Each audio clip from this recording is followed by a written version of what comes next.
오늘 3월이 시작되는 첫 주일이죠. 신명기 오늘 32번째 시간입니다. 오늘 말씀의 제목은 망하는 자리에서 다시 일어서는 길이라는 말씀의 제목으로 은혜를 나누겠습니다. 잠언성경 24장 16절 말씀 보면은 대저 의인은 7번 넘어질지라도 다시 일어나려니와 악인은 재앙으로 인하여 엎드러지니라는 말씀이 있습니다. 지금 읽은 말씀에서 우리가 넘어졌다는 말은 패망했다는 의미이지만 문제는 우리가 그리스도 예수 안에서도 넘어지고 실패해서 좌절과 낭망을 맛볼 수 있다는 거죠. 자, 그러면 망하고 실패했으면 끝인가? 여러분, 넘어지는 것에도 어떤 사람은 죄 때문에 죄로 말미암아 그 지은 모든 범죄케 하는 자리에 회개케 하려고 그 사람을 망하게 하고 넘어지게 하는 경우가 있거든요. 또 어떤 사람은 하나님과 허락하신 사명 때문에 그 사람을 망하게 하고 병들게 하고 사건이 생기기도 합니다.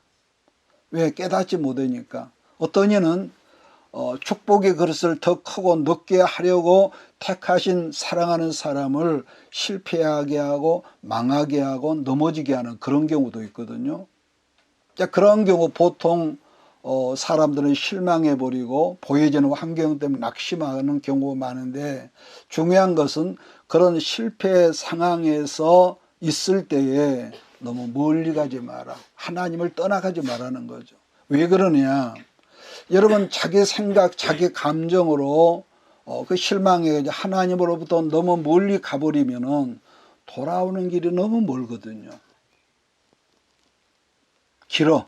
하나님께서 우리에게 지정의라는 인격을 다 같이 주셨지만 제일 위험한 사람들이 어떤 부류냐 한다면은 자기 감정 중심으로만 사는 사람이죠. 감정 중심.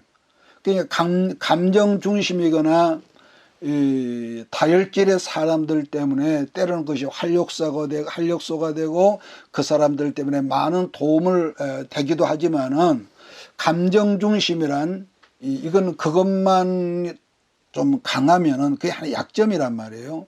그러니까 문제는 그 약점을 자기가 알았다면은 얼른 말씀 중심으로 돌아오지 않으면은 자칫 그 인생이 넘어지는 자리에서 회복이 안 될 수도 있습니다. 그런 점에서 제가 가끔 말했지만은 우리는 언제나 말씀만 해도 자칫 영적인 장애자를 만들 수도 있지만은 그렇다고 기도만 강조해도 영적인 장애아를 만들 수 있다고는 말씀을 제가 누차드렸습니다. 옛말에 독약도 잘 사용하면 명약이 되지만은 명약이라고 소문이 났을지라도 잘못 사용하면은 그 명약이 도리어 사람을 잡는 독약이 된다는 것을 잊어서는 안 된다는 거죠. 그러므로 뭐든지 한쪽으로만 치우치는 것이나 예수를 잘 믿기는 하지만 한쪽으로 편식하는 신앙은 그 사람이나 가정이나 자녀들을 자칫 망하게 할 수도 있다는 점을 우리는 절대로 잊지 말아야겠습니다. 자, 그럼 본문 2절 4절 말씀을 제가 읽는데요. 거기 보면은 마음을 다하고 뜻을 다하여 여호와의 말씀을 청종하면 네 하나님 여호와께서 마음을 돌이키시고 너를 긍휼히 여기사 포로에서 돌아오게 하시되 네 하나님 여호와께서 흩으시는 모든 백성 중에서 너를 모으시리니 네 쫓겨간 자들이 하늘가에 있을지라도 네 하나님 여호와께서 거기서 너를 모으실 것이며 거기서부터 너를 이끄실 것임이라. 여러분, 실패했어도 중요한 것은 우리가 주 안에만 있으면은 뭐죠? 회복이 가능하다는 거. 자, 그러므로 신명기 30장 말씀을 여러분은 이렇게 이해하면 좋은데요. 우리는 인생을 살아갈 때 혹 폭망하고 혹 실패하고 좌절을 맛보는 그런 상황 속에 있을지라도 중요한 것이 있습니다. 그리스도 안에만 머물러 있으라는 이 당부인 거죠. 자, 첫 번째로 주신 말씀은 본문에 보니까 기억하라인데, 말씀을 기억하면은 사는 길이 열려진다는 그런 의미거든요. 사람은 누구나 위험하고 위경 가운데 있을 때는 뭐라 하죠? 옛날부터 어른들이 머릿속에 하얘진다는 그런 표현을 하거든요. 그랬을 때에 절망적으로만 생각하고 망하는 것만 생각한다면은 사람은 누구든지 깜깜한 동굴 같은 이 처지를 벗어나지를 못하고 끝나는 인생, 망해버리는 인생을 살 수 있지만은, 그러나 환경이 그럴지라도 중요한 게 있습니다. 하나님 말씀이 기억되면은 살아날 수 있는 길이 열어진다는 거. 자, 1절 2절을 같이 볼까요? 내가 네게 진술한 모든 복과 저주가 네게 임함으로 네가 네 하나님 여호와께로부터 쫓겨난 모든 나라 가운데서 이 일이 마음에서 기억이 나거든 너와 네 자손이 하나님 여호와께로 돌아와 내가 오늘 네게 명령한 것을 온전히 따라 마음을 다하고 뜻을 다하여 여호와의 말씀을 청종하면, 여기서 말씀이 기억나려면은 그냥 기억이 아니라 조건이 있거든요. 뭐겠습니까? 첫째는 그동안 내가 들었던 말씀이 있어야 기억이 날 것 아니겠습니까? 그러니까 내가 말씀을 들었다 할지라도 보통 그러거든요. 말씀을 듣고 은혜를 받아 당장 어떤 약효가 날 것 같지만은 여러분 그런 경우는 없죠. 그래서 당장 어떤 환경 속에 변화가 없다 할지라도 어떤 인생의 위기를 행여 만났다 할지라도 그런 사람은 말씀이 기억나면은 사는 길이 반드시 길이 나타난다는 거죠. 예수님은 제자들에게 여러 말씀을 했지만 굉장히 중요한 말씀을 강조하셨던 것이라면은 십자가 사역을 끝내고 승천한 다음에 누구를 보내시라고 그럽니까? 아버지께서 예수 내 이름으로 성령을 너에게 보내실 것인데 성령이 오시면 여러 가지를 하겠지만은 그 중에 하나는 뭐겠습니까? 내가 너에게 그동안 했던 말이 생각나게 하신다는 그런 말씀을 하시죠. 제가 옛날에 신학교 다닐 때 교수님께 들었던 이 풍월인데요. 목사님이 하루는 자기 교회에 나오는 어떤 분이 병원 중환자실에 있어서 신방을 가서 만났는데, 우리가 수년 전에 이명박 대통령이 집권할 때 그 엉뚱한 대모를 했던 광우병이라는 걸 기억할 거예요. 그러니까 소라가는 짐승을 풀을 먹어야 하는데 자기 동료들 소뼈나 소 부산물을 갈아가지고 그것을 빨리 키우기 위해서 그걸 소에게 다시 먹이니까 이것이 뇌에 어떤 어떤 뭐가 들어가 가지고 멀쩡한 뇌가 구멍이 뻥뻥 나 있는 그런 경우가 있대요.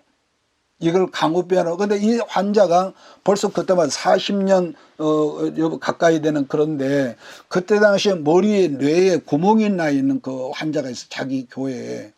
근데 문제는 그분이 미국의 유명한 대학에서 학위를 받았고 재벌은 그때 당시 아니었죠. 엄청난 부동산이 있었고 현금도 많은 분이었지만 문제는 내 구멍이 뚫려 있다 어떤 것도 기억하지를 못한다는 것이었대요. 그러면서 그 목사님이 강의 시간에 한다는 말이 박사면 뭐하고 이 재벌이면 뭐하냐 빈정거리는 그런 말을 했거든요. 그러면서 자기 부인도 모르고 자식도 기억 못하는데 그냥 병든 몸뚱아리 뿐이란 것을 그 교수님이 강조를 하더라는 거죠. 여러분 북왕국 이스라엘이 아수르에 망해버렸고 146년 후에 남왕국 유다가 바벨론에게 완전히 깡그리 망해가지고 하나님의 공동체가 커튼이 쳐지지 않습니까? 자, 그러면은 망하기 직전까지 수많은 주의 종들을 하나님께 보내셔서 그렇게 타이르고 말씀을 선포했지만은 결국은 북왕국 이스라엘에 망하고 또 남왕국도 망했는데 남왕국 마지막 왕은 일국의 왕이 두 눈알이 산 채로 뽑힌 채로 쇠사슬에 묶여 끌려가고 또 수많은 젊은 남녀들이 바벨론으로 이 맨발로 끌려가서 망하는 자리, 절망의 자리, 고난당하는 자리에서 비로소 그들이 뭘 생각했다고 그랬습니까? 성경은 하나님께 제사를 드리는, 즉 예배하는 옛 시절을 그때 비로소 추억하면서 그들이 울었다는 그런 이 고백이 있거든요. 그러므로요, 신명기 30장 말씀을 보면서 우리가 기억할 것은 인생이란 누구라도 이 땅에서 영원한 삶은 없다는 것. 자, 그러나 살아가면서 속내가 잘해보려고 그랬지만은 넘어졌고 축복은 받았지만은 그 축복 때문에 어느 순간에 옛날 어려움 당한 걸 잊어버리고 내 자녀들, 우리가 흔히 그런 거 있죠. 부모는 고생하고 살아면 내 자녀들만큼 잘 먹고 잘 입히고 아주 잘해야 한다고. 근데 그것이 망하는 길이란 말이에요. 축복 때문에 망하는 거. 그래서 어떤 분이 그러더라고요. 사람들마다 고난은 다 잘 어떻게 넘어간대요. 근데 그런 사람이 어느 순간 축복의 문이 열어지면은 그 축복을 감당을 못 해가지고 오히려 망하는, 더 빨리 망하더라. 그런 그 말씀을 들었거든요. 그러니까 그 하나님께 주신 축복 때문에 내 자녀들이 망하는 길로 들어가서 그 가정이 완전히 풍지박살이 되는 경우가 있다고 할지라도, 그러면 넘어지고 망한 자로서 뭘 기억하라느냐, 말씀을 기억하고 예배하는 자로 네가 돌아오면 사람이 아니라 하나님께서 그 사람을 회복시키는 길을 열어준다는 거예요. 하나님께서 이스라엘 큰 능력과 기적으로 애굽에서 출애굽시키고 창이란 그 홍해바다를 갈라서 마른 땅으로 애굽을 완전히 벗어나게 하셨던 하나님께서 이스라엘의 광야를 들어가고 나서 백성 앞에 뭘 배려하셨느냐 하면은요, 이스라엘이 전혀 상상하지도 못했던 좋으신 하나님께서 살 길을 가는 동안 물을 못 만나. 그러니까 갈증으로 그 광야에서 얼마나 쩔쩔 맸겠습니까? 근데 그 쩔쩔 매던 그들 눈앞에 물이 있는데 도무지 먹고 마실 수 없는 오염된 마라의 연못 사건의 큰 시험 문제를 배열하고 나서 하나님께서 이스라엘 백성은 뭘 요구하십니까? 출애굽기 15장 26절로 찾아가 보겠습니다. 출애굽기 15장 26절.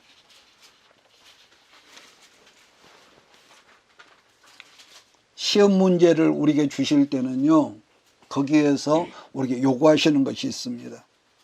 왜 그런 줄 아니? 그걸 엄마가 아이에게 말하는 것처럼 26절 같이 봅니다. 이르시되 너희가 너희 하나님 나 여호와의 말을 들어 순종하고 내가 보기에 의를 행하며 내 계명에 귀를 기울이며 내 모든 규례를 지키면 내가 애굽 사람에 내린 모든 질병 중 하나도 너희에 내리지 아니하리니 나는 너희를 치료하는 여호와임이라. 아멘이십니까? 나는 너희 인생을 치료하는 여호와 라파다. 그래서 예수님이 뭐라고 합니까? 나는 병든 자를 치료하러 왔다고 그랬거든요. 그러니까 특별히 우리가 말씀을 읽을 때나 같은 말씀을 반복해서 설교할 때가 꼭 있거든요. 여러분 그걸 생각을 조심하십시오. 아이고 우리 목사님이 지난주에 했던 말을 또 한다? 행여 그러지 말고 반복하는 말씀을 잘 기억하라는 거죠. 그러면 왜 성경이 하나님의 같은 말씀 반복하냐 그러면은 그만큼 우리에게 중요하니까요. 그만큼 중요하니까. 신명기 성경 전체가 34장인데 신명기 전체 성경의 주제를 뭐라고 하냐면은 기억해라. 신명기 성경의 주제가 뭐예요? 기억하라입니다. 자, 그러므로 말씀을 읽을 때나 말씀을 들을 때 가급적 성경을 여러분요 밑줄에 여러분 밑줄 치는 거 언더라인 있죠? 이것을 좀 많이 하세요. 포인트를 강조하는 거. 그러니까 우리가 성경을 읽다가 밑줄을 친다는 것은 그만큼 강조한다는 그 포인트인데, 또 하나는 하나님을 잘 믿는다는 것은 예배와 기도와 성실함도 있지만은 나의 모든 공급처는 하나님이시라는 걸 믿으라는 거죠. 내 모든 공급처. 그래서 우리 하나님은 옛날에 지금은 앞으로도, 그래서 제가 만든 말이 있거든요. 공가고의 하나님. 무슨 뜬금없이 공가고의 하나님에 말하겠자면은 하나님 우리의 모든 공급처가 되시고 그 다음에 우리를 가르치시고 우리의 잘못된 걸 고치시는 치료하시는 하나님이기 때문에 지금 제가 공가고의 하나님이라고 이렇게 말을 만든 거죠. 이게 정말 중요한 것은 하나님의 독생자 아들 예수를 십자가에서 죽이면서까지 우리를 위해서 당신을 투자하셨단 말이에요. 그래서 성경은 뭐라고 그러니까 아들까지 주신 하나님께서 너희에게 뭘 아끼겠느냐. 하나님이 독생자 아들까지 우리를 위해 주셨기 때문에 여러분과 내 믿음이 아니라 중요합니다. 하나님의 큰 사이즈로 하나님을 찾고 사랑하는 사람들에게 복을 주시려고 예비하셨고 예정하셨다는 걸 여러분 아멘 하십시오. 나를 위해서. 그래서 성경에서 우리들에게 요구하시는 것이 뭐냐면은 이게 있거든요. 기다려라, 인내하라, 이겁니다. 크게 보면은요, 기다림이 없고 인내함이나 버팀이 없는 믿음이란 아무리 멋지게 보여도 그건 가짜거든요. 기다림, 인내, 어려움이 있어도 버팀. 그럼 언제까지 기다리고 언제까지 인내하고 언제까지 버티냐 한다면 약속하셨던 하나님의 그 말씀의 문이 내 삶 속에 열어주실 때 그때까지라는 거. 제가 몇 번 간증을 했지만은 기다리지 못하고 버티지 못하고 인내가 없어지면은 우리는 별 수 없이 하나님의 선물을 어느 때가 되면 받기는 하겠지만은 약속의 선물인 이삭이 아니라 누구를 받는다고요? 이스마엘을 받게 된다. 이스마엘. 그래서 후손이 지금까지 아브라함 그 이후에 수천이 지난 지금까지도 이 이스마엘 계열과 이 이삭의 계열이 지금 원수처럼 싸우고 있거든요. 여러분, 춘향이가 기가 막힌 인고의 세월을 그가 살았지만은 언제까지 그가 버텼냐면은 이삿도 어삿도 누구죠? 이몽룡이 올 때까지 기다렸다고 옛날 우리 그 고전에서 말하고 있거든요. 마찬가지입니다. 믿음이 뭐냐고 한다면은 간단히 말하면 하나님께서 약속하셨던 것을 주실 때까지 기다릴 줄 아는 것이 그게 진짜적인 믿음이라는 거죠. 반면에 성경에서 말하는 우상 숭배적 믿음, 우상 숭배의 신앙이 뭐냐 한다면은 하나님이 주시는 그때까지를 우리가 참지 못하고 기다리지 못하고 조바심에 나가지고 내가 늘 다른 대안을 찾아내는 것을 우상을 섬기는 신앙이다. 이렇게 말하죠. 다른 대안, 인간적인. 그러니까 바알 우상이라고 하는 것은 비를 내리게 하는 신이고 그 다음에 부자 되어 잘 살게 하는 풍요의 신이란 말이에요.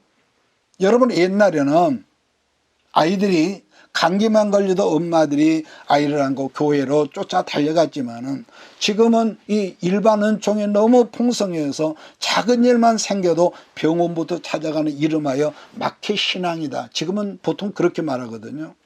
지난 시간에 신명기 28장에서 제가 말씀드렸지만은 하나님께서 주신다는 축복보다도 저주의 내용을 4배나 많게 한 이유를 여러분 뭐라고 기억하십니까? 한마디로 하나님의 사람이 하나님을 믿고 찾는 것보다 우상을 가까이 우상을 찾으면은 마침내 너는 망하는 거야. 이런 내용이었단 말이에요. 그럼 우리가 어떻게 하느냐? 간단히 말하면 주께로 돌아오라. 껍데기만 돌아온 것이 아니라 네 마음까지 돌아오라. 우리 예수님은 당신 스스로가 내가 길이라고 하는데 그 길이란 뭘까? 여러분, 때로는요, 잘 아는 것 같아도 이렇게 말, 나도 어떤 말씀을 주셨걸 이해를 깨닫지 못해서 아주 고생할 때가 있거든요.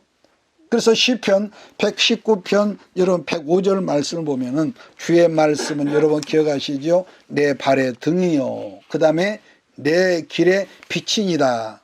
그 말씀이 길이라는 것인데, 그러므로 예수님이 길이라는 말은 좌로나 우로나 우리의 생각이 치우치지 않고 길대로만 따라가면은 마침내 목적지에 도달케 하는 유일한 통로가 꼭 그 길이란 거 아니겠습니까? 그래서 우리가 복잡하고 험한 이 세상을 살아갈지라도 어떤 것이 길인지를 몰랐을 때는 늘 긴장하고 습관적으로 고민하는 거지만은 예수님이 길이고 예수님 말씀을 우리가 믿는다면은 그냥 순종하면서 따라가는 그러한 습관들이 여러분에게 새롭게 나타나는 3월이 되기를 바랍니다.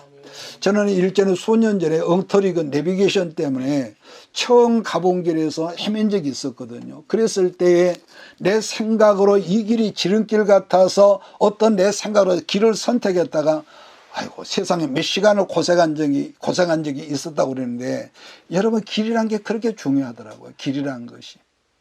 그러므로 우리들 항상 기억해야 한다는 것은 이 세상은 오직 예수님만이 유일한 길이라는 것을 여러분 잊지 말게 되기를 주의로 축복합니다. 30절 1절 11절을 제가 읽습니다. 내가 오늘 네게 명령하니 명령은 네게 어려운 것도 아니요 먼 것도 아니라. 13절 14절 같이 볼까요? 이것이 바다 밖에 있는 것이 아니니 내가 이르기를 누가 우리를 위하여 바다를 건너가서 그의 명령을 우리에게로 가지고 와서 우리에게 들려 행하게 하려 할 것도 아니라 오직 그 말씀이 내게 매우 가까워서 내 입에 있으며 내 마음에 있은즉 내가 이를 행할 수 있느니라. 지금 말씀의 길을 따라가라는 것이고 또 말씀의 길이라는 것. 그러면은 말씀을 따라 산다는 것이 여러분 어렵겠냐? 물론 어렵다고 말하는 사람도 있겠지만 정말로 중요한 것은 이게 있습니다. 여러분과 내 인생의 주인만 바꾸라는 거죠. 주인만 바꾸라는 것인데, 내 인생의 주인이 그동안 나였다면은 이제는 내 인생의 주인을 예수님으로, 예수님이 나의 왕으로 바꾸면은 같은 길도 전혀 여러분 어렵지 않거든요. 문제는 내 인생이 주인이 하나님도 주인이고 나도 주인, 이 둘이라면은 그런 사람은요 늘 헷갈릴 인생을 살 수밖에 없더라는 거. 그런데 부끄럽지만은 솔직히 지난 나의 과거를 보더라도 내 주인을 바꾼다는 것이 그렇게 쉽지가 않았습니다. 왜냐하면 늘 내가 앞서 나왔으니까요. 그러니까 그때 당시는 내 관점입니다. 저런 사람들은 아무렇게나 살아도 하나님은 간섭함도 없었는데, 내 경우는 하나님 왜 이렇게 사사건건 간섭하시는 걸까? 그러면서 때로는 하나님 원망스럽고 하나님도 인간 차별하시나? 여러분 그럴 때가 있었거든요. 그런데 많은 세월이 흐른 다음에 깨닫는 것은 어떤 큰 일을 행하는 것이 아니라 아주 작은 것 하나라도 나의 주인 누구이며 나는 그분 앞에 어떤 누구라는 것만 깨달으면은 너무너무 그 어떤 과정을 쉽게 통과하더라는 거죠. 자, 이렇게 예를 들어 보겠습니다. 어떤 지도가게 나쁜 사람이 있었는데 그 사람이 어느 날 전도를 받고 예수를 믿고 그 사람이 새 사람이 되었다고 했지만, 문제는 평생을 나쁘게만 살아온 사람이 교회에 나오고 교회 몇 시간 예배 참석 은혜 받았다고 하루아침에 당장 좋은 사람이 되는 것은 절대로 아니거든요. 여러분 그렇지 않겠어요? 그러나 그러던 사람일지라도 어떤 큰 일이 아니라 작은 일 하나라도 주인의 뜻에 합당하게 사는 삶을 반복적으로 하다 보면은 그 작은 것들이 하나하나 쌓여서 그 선한 행위를 통해서 좋은 사람으로 주변 사람 인정받고 하나님께도 인정을 받더라는 거죠. 마찬가지로 기도 생활이 전혀 없던 사람이 어느 날 말씀에 감동받고 은혜를 받았다고 하루아침에 기도의 사람이 되는 것은 여러분 아니거든요. 말은 쉽죠. 그런데 그랬을지라도 그런 결단이 있었다면 하루에 단 10분이라도 끊임없이 10분씩 계속 기도하다 보면은 마침내 나중에는 뭐가 됩니까? 몇 시간이라도 주 앞에 무릎으로 살아가는 기도의 사람이 되더라는 거죠. 여러분 그럼 뭐든지 높이 뛰어가지 마십시오. 제가 몇 번 말씀을 했던 것 같은데, 똑같은 병도 증상만을 치료하는 의사가 있고, 두 번째로 그 원인을 찾아서 치료하는 의사가 있다, 이런 말을 했죠. 자, 그러면은 어떤 의사가 더 사람들 인기가 있을까? 언제나 증상 치료를 목적하는 그런 사람들 인기가 훨씬 더 있습니다. 그런데 하나님의 교회도요, 증상만을 다루는 사역자가 있고 그 원인을 찾아서 그 문제를 해결해 주는 사역자가 여러분 있습니다. 물론 어떤 사역자도 지금 그 사역자를 쓰시는 이는 우리 하나님이시지만은 옛말에 이런 말이 있습니다. 토사구팽이라는 고사성어 여러분 아시죠? 이 말은 무슨 말이냐면, 사냥꾼이 사냥을 하기 위해서 이 사냥개를 풀어서 사냥을 했는데, 사냥을 하고 나서는 이 사냥꾼이 개를 잡아먹었다는 것을 토사구팽이라고 하거든요. 토사구팽. 그러니까 우리가요, 증상 치료도 중요한데 어떤 거 그냥 아주 조미로 팍팍 치는 그런 사역자가 있거든요. 근데 사람들이 희한하게 이단들한테 솔깃하게 넘어가는 것처럼 그런 걸 좋아하는, 그런 증상만을 치료하는 사역자를 사용은 하면서 그런 사람들을 통해 귀신도 쫓아내고 질병도 고치고 예언사역도 하게 하시지만은 결국은 그런 사람들을요 어떻게 하느냐, 뱀 잡는 막대기로 사용하시고 버리신다는 무서운 말씀이에요. 예전에 어떤 분은 그야말로 굉장한 사역을 하셨던 목사님이 계셨는데, 이분이 어느 날 사역을 바쁘게 하면 기도할 시간이 없습니다. 그래서 어떤 분이 옛날에 그래서 바쁜 목사, 나쁜 목사, 한가한 목사, 좋은 목사, 여러분 그런 말이 있거든요. 그런데 이분이 어느 날 마음을 크게 먹고 기도하다가 입신을 해서 하나님 나라를 갔대요. 그랬더니 하늘나라로 갔더니 천사가 한다는 말이, 목사님 천국에 오셨으니까 목사님 집을 좀 구경하고 내려가십시오. 그래서 이 목사님이 그러지 않겠어. 그동안 자기가 사역도 크게 하고 능력도 나타나고 선한 줄로 기대를 잔뜩 하고 천사를 따라갔더니 천사가 여기입니다. 그래서 보니까 세상에 지푸라기로 겨우 쓰러져간 오두막집을 보여주면서 이 집이 목사님의 집입니다. 목사님은 너무너무 실망해서 천사님이 거기 혹시 뭐가 잘못된 거 아닙니까? 이럴 수가 없습니다. 항의를 했더니 목사님 그런 말씀 마십시오. 이것도 목사님이 그동안 올려 보내신 걸 겨우겨우 지은 것입니다. 누가 만든 말인지는 모르죠. 웃기는 얘기 아닙니까? 마태복음에서 예수님은 너희 보물을 땅에 쌓아두지 말고 하늘에 두라는 말씀을 하셨는데, 이 말은 너희가 모은 재물을 쓰지 말라는 것보다도 항상 이걸 생각하십시오. 이 재물의 소유권이 누구로 있느냐? 그러므로 예수 믿는 여러분 그 요한계시록 성경을 보면요, 입맞은 자가 있거든요. 예수님의 이름과 아버지 하나님의 이름이 그 이마에 써 있는 사람을 입맞은 자라고 그랬습니다. 그러므로요, 예수 믿는 사람은 말씀대로 어느 곳에 머리 대고 꼬리 대고 말해야 하는 것이지만은 정말로 중요한 것은 자기에게 맡겨진 모든 축복의 소유가 많아지면 많아질수록 내가 이렇게 산다 좋아하는 것보다는 더욱더 조심하라는 당부죠. 이 말씀이 여러분에게 좀 와닿기를 바랍니다. 왜냐하면은 하나님은요, 여러분과 내가 그동안 우리가 예걸복걸 요구하시는 걸 주시기는 주시지만은 주셔놓고 심판할 수 있다는 사실을 잊지 말아야 한다. 왜냐? 그 한 해가 우리가 민수기 11장에서 백성들이 먹을 것 때문에 고기 먹고 싶다 그래서 고기는 여러분 주셨단 말이에요. 주셨는데 그 고기들이 입가에 씹혀지기 전에 입에 들어가서 넘어가기 전에 어떻게 합니까? 기가 막힌 역사가 나왔는데 아마 모르게 식중독으로 아마 죽은 것 같아요. 그래서 민수기 11장에서 거기서 수많은 사람들이 식중독으로 죽었는데 그 사람들이 무덤을 향해서 그 있던 자리를 뭐라고 하냐, 기브로 핫다와라고 말씀을 이렇게 이름을 지명을 지었다는 거예요. 그렇기 때문에 여러분 다시 대답해야 합니다. 나는 누구 것이라고요? 주의 것입니다.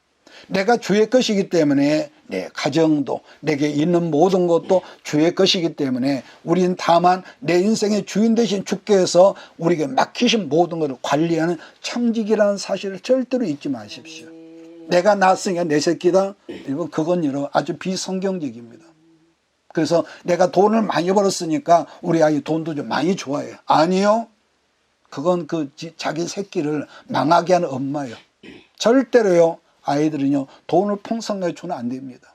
왜? 훈련이니까. 그러므로 우리들이 그러한 마인드로 살면은 마침내 하나님께서 그런 사람 복 주고 복 주셔서 번성하게 하신다는 말씀이 청지기 마인드거든요. 그렇기 때문에 아까도 제가 당부자 껍데기만 거듭난 사람이라 우리 속 사람의 알맹이까지 날마다 죽어지고 말씀을 통해 죽어져서 진정한 크리스찬이 되어져야 함을 나는 믿습니다. 여러분에게 축복의 선물을 오늘 하나 주려고 하는데요. 그것은 우리들이 말씀이 깊어져 가고 영성의 사람으로 자라갈수록 이게 있습니다. 뭐냐? 그동안 우리가 평생 붙잡고 살았던 것을 놓아버리게 하는 훈련이거든요. 이게 절대로 쉽지는 않지만은, 그러니까 이 훈련을 빨리 통과하면은 아주 평탄해지죠. 무슨 말 하려고 하냐면은, 하나님은 우리를 축복의 사람으로 키워나가면 나갈수록 내게 있는 힘을 자꾸 빼라고 그래요. 자꾸 빼라고 그럽니다. 성경에서 대표적인 한 사람 인물을 찾은다면 야곱인데요. 하나님께서 야곱이란 그릇을 사용을 하셔야겠는데 자기가 너무 강하니까 고향으로 돌아오던 야복강변에서 하나님은 그날 밤에 강제로 야곱의 힘을 쫙 빼놓으신 다음에 뭐라고 말하죠? 네 이름을 다시는 야곱이라고 하지 아니하고 이제부터는 너를 누구라 하리라? 이스라엘이라 하리라. 사실 이스라엘이란 이긴 자요, 그 다음에 승리자란 말 아니겠습니까? 자, 그런데도 지금 하나님께서 승리자라는 이름을 준 야곱은 이골된 환도뼈 때문에 다리를 지리를 끌면서 형 에서를 향해서 지금 걸어가는 장면을 상상해 보십시오. 그랬을 때에 힘이 완전히 빠져서 다리를 질을 끌고 온 야곱을 형 에서가 보자마자 부둥켜 안고 울었다고 그랬습니다. 그런데 우리가 창세기를 보면은요, 어떤 때는 이스라엘이라고 그랬고 어떤 때는 야곱이라고 그랬습니다. 그러면은 왜 너를 당신은 야곱이라고 하지 않고 이스라엘이라고 하려고 하는데, 그럼 왜 하나님께서 이 두 가지 말을 할까? 어쩔 때는 이스라엘, 어쩔 때는 야곱. 그것이 아니라 옛사람이 야곱이 기질이 나오면은 성경은 야곱이라고 불렀고, 그 다음에 뭐가 또 있죠? 바로 정신 차리면은 이스라엘로 이렇게 말씀하셨다는 것이죠. 그래서 여러분, 무슨 말을 하려고 하냐면은, 주 예수 앞에서 힘 빠진 내 모습을 보신 하나님은 사람이 볼 땐 너는 왜 힘할 거리 없냐? 그럴지라도 말씀하시기를 이제부터는 너로 승리하는 삶을 내가 살게 해주겠다는 멋진 사인이 그 속에 있는 거죠. 더 중요한 것은 하나님 앞에서 힘이 빠진 사람은 이게 있습니다. 사람 앞에 당당하는 거죠. 이 말이 여러분 이해가 안 될지 모르는데, 하나님 앞에 힘이 빠진 사람은요, 사람 앞에서는 당당하게 산다는 거예요.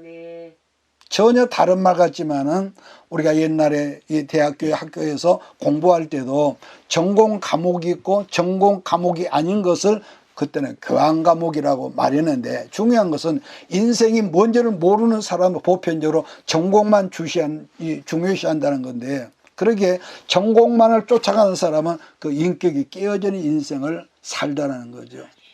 한 예로 이번에 우리나라 국회에서 야당 대표 체포영장을 놓고 국회에서 찬반을 물었는데, 반대했던 민주당 의원들은 자기 당에서 반대했던 자들을 색출한다는 우리가 신문 보도를 봤는데, 바로 그런 경우거든요. 정치라고 하는 것은 어떤 나라도 백성들을 편하게 해주고 살기 좋게 해주는 게 정치의 근본인데, 우리 당 대표 지키려고 비인격적인 행동을 이번에 야당들이 했다는 거죠. 집단적으로. 여러분, 이 지구상에 어떤 나라도 여당이 있고 야당이 있어요. 공존해야 하는데, 근데 어떤 한 당만 잘 되면 사람이 이상이 썩을 짓만 하거든요. 그래서 반드시 여야가 나라를 위해서 건강해야 하는데, 우리나라 여도 그렇고 야도 그렇고 마음에 든 바가 없죠. 그래서 우리가 늘 기도해야 한다는 그겁니다. 그러니까 지금 그들은 정치한다고 국회에 들어갔지만 뭐가 없는 거냐? 교황이라는 덕목이 깨어진 상태란 말이에요. 같은 의미의 말인데, 십자가라고 하는 뭐지요? 수직과 수평이거든요. 문제는 어느 때나 하나님만 잘 섬기고 하나님만 잘 믿으려 한다면 그건 그런 사람은 사고 뭉칩니다. 우리 예수님이 이 땅에 사람으로 오셨던 목적을 간단히 말한다면 하나님 나라를 세우고자 함이란 말이에요. 그러니까 하나의 나라가 있으려면 첫째 뭐가 있어야죠? 국토가 있어야 하고, 그 다음에 왕인 통치자가 있어야 하고 백성이 있어야 한단 말이에요. 그래서 예수님은 뜻이 하늘에서 이루어진 것 같이 땅에서도 이루어지라 그랬습니다. 그랬기에 우주 속에 모래같이 많고 많은 이 별, 행성 가운데 이 지구를 하나님 나라로 삼으시고, 또 당신께 친히 택하셨던 아브라함의 자손들을 당신의 백성으로 삼으시려고 오셨지만은, 막상 주인이 그 땅에 오셨지만은 그 백성들을 환영하지도 않을 뿐더러 하나님의 아들이 예수를 십자가에 죽였단 말이에요. 그때부터 예수는 이스라엘이라는 땅에서 뜨인 돌이 되어서 마지막 말세 때 택하신 새로운 선민의 나라인 어떤 나라를 찾으셨는데, 나는 그 하나님께서 마지막 때 찾으시는 그 나라가 이 나라 대한민국을 택하신 걸 나는 믿습니다. 그래서 이제 이 땅에요, 하나님의 온전한 통치적인 나라가 되기 위해서는 어떤 큰 역사가, 환란의 역사가 일어날 겁니다. 그걸 우리는 계시록에서 오나팔이라고 그러는데, 큰 환란이 일어난 다음에 마지막 온 세계의 6나팔이 이 세상에 불면은, 이 나라 한국교회는 그때 온 세상 만민을 먹이고 마시우게 하는 마치 고센 땅과 같은 도피처 역할을 대한민국이 그 사명을 감당할 제사장 나라가 될 것을 저는 믿습니다. 그래서 우리의 사명이 그만큼 중요한 거예요. 그런데도 이 콩알만한 이 작은 나라가 지구상에서 좌파, 우파 사상이 가장 첨예하게 지금 대립되고 있거든요. 옛날부터 좌는 공산주의로, 국가적인 자본주의, 사회주의 여러분 그 사상에 강했다면은 보수적인 우파는 민족주의, 민주주의를 지향하면서 자본주의가 강했거든요. 그런데 아이러니하게도 공산주의는 개인의 자본주의를 철저하게 무시했지만은 그러다가 망했습니다. 이게 공산주의의 특징이거든요. 그래서 지금 러시아도 중국도 베트남도 정치는 철저한 공산주의지만은 경제만큼은 개인적 자본주의를 어느 정도는 허용하고 있는 실정이지만, 그런데 실제로 공산주의 사상 어디서부터 시작되었느냐 한다면은 사도행전 초대 교회에서부터 공산주의 사상이 시작이 됐습니다. 그래서 우리는 공산주의가 아주 악랄하게 생각하지만은 공산주의란 말 자체가 굉장히 중요한 말이에요. 한 문자로. 그런 점에서 공산주의라는 말 그대로 굉장히 탁월한 성경적인 말인데, 왜냐? 공산주의는 억울한 자가 없고 가난한 자가 없게 했으니까요. 그렇지만은 인간의 이기적인 독재 사상으로 변질되게 한 사람들이 대표적으로 나타났는데, 그 사람들이 레닌이나 대표적입니다. 볼셰비키 이 공산주의 이 혁명으로 말미암아 오늘날의 이 공산주의가 생겨났단 말이에요. 그래서 4월달 중반부터 내기를 시작하기 전에 성경에서 말씀하는 공산주의 를 한번 다루겠습니다만은, 신명기 30장에서 다루기에는 말씀의 요지는 너희가 그렇게 살았기 때문에 망했고 그렇기 때문에 실패했다는 걸 계속 말씀한다는 거예요. 예방접종을 잘 맞은 사람은요 병이 안 걸리거든요.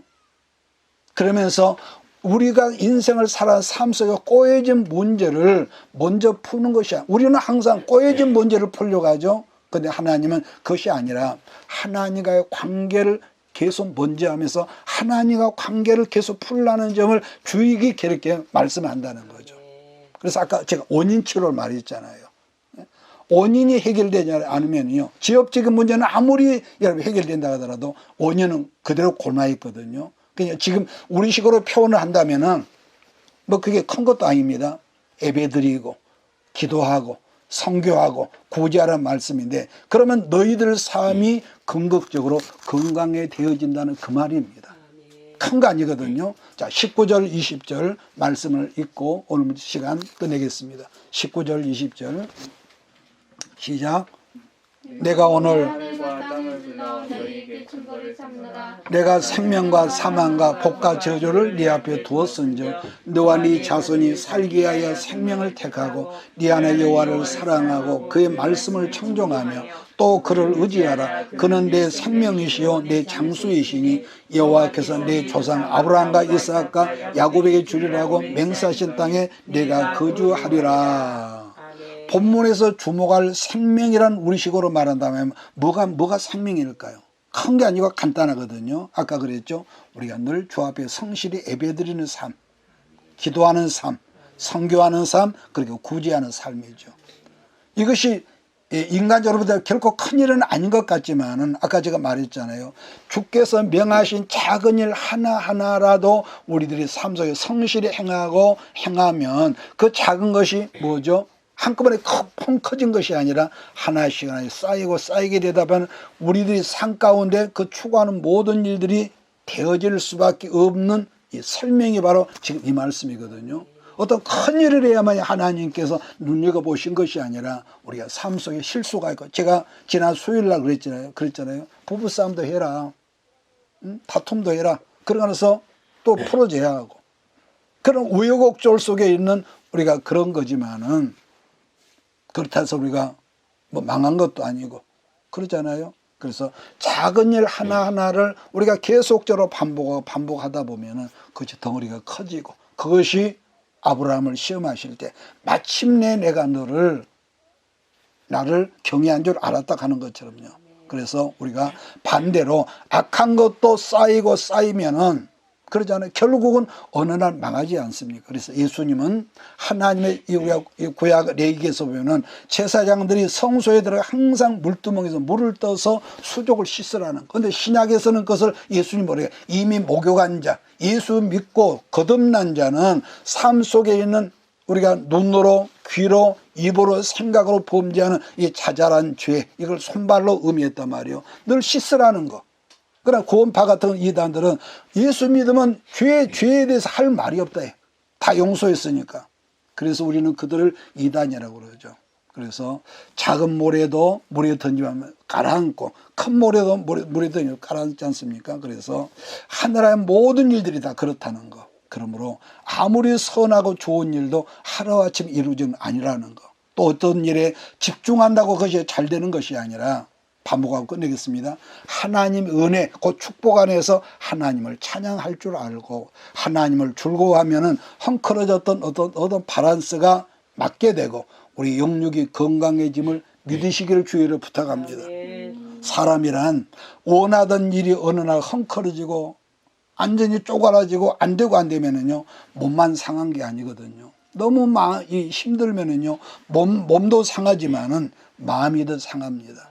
그래서 누구라도 마음이 상하면 영어에서 브로큰 하트란 말이 있는 것처럼요 마음이 깨져요. 마음이 깨지거든요. 그랬을 때는요 내 경우로 보더라 부르짖는 기도가 안 나와요. 소리가 안 나와. 그랬을 때 평소 하던 습관을 내려놓고 주 앞에서 1시간, 2시간 그냥 머무는 기도를 여러분 해보세요. 그냥 앉아있는 거예요. 무슨 말이냐면은 주님 존전 앞에 그냥 앉아서 그냥 있는 거예요. 저도 그럽니다. 너무 힘들고 암담하면은요 기도가 안 나오니까 조용한 찬양 음악을 틀어놓고 그냥 주 앞에 1시간, 2시간 앉아있는 겁니다. 다윗이 그랬었거든요. 영적인 질서가 중요한 것이 있습니다. 그렇게 해서 영적인 질서가 내 안에서 바르게 세워질수록 제가 아까 그랬잖아요. 뭘 잘하려고 하는 것보다는 하나님과 건강한 관계 설정이 우선순위가 된다. 여러분 이것을 평생 신앙하면서 잊지 말기를 바랍니다. 뭘 크게 잘하고 작은 거 하나라도 하나님과 관계가 틀어졌냐 바로 되냐 이걸 말씀을 통해서 여러분들 자기를 진단하실 때 어느 순간에 여러분이 건강해지고 가정이 건강해지고 우리 교회가 건강한 교회로 이루어짐을 믿습니다. 기도하겠습니다. 이것이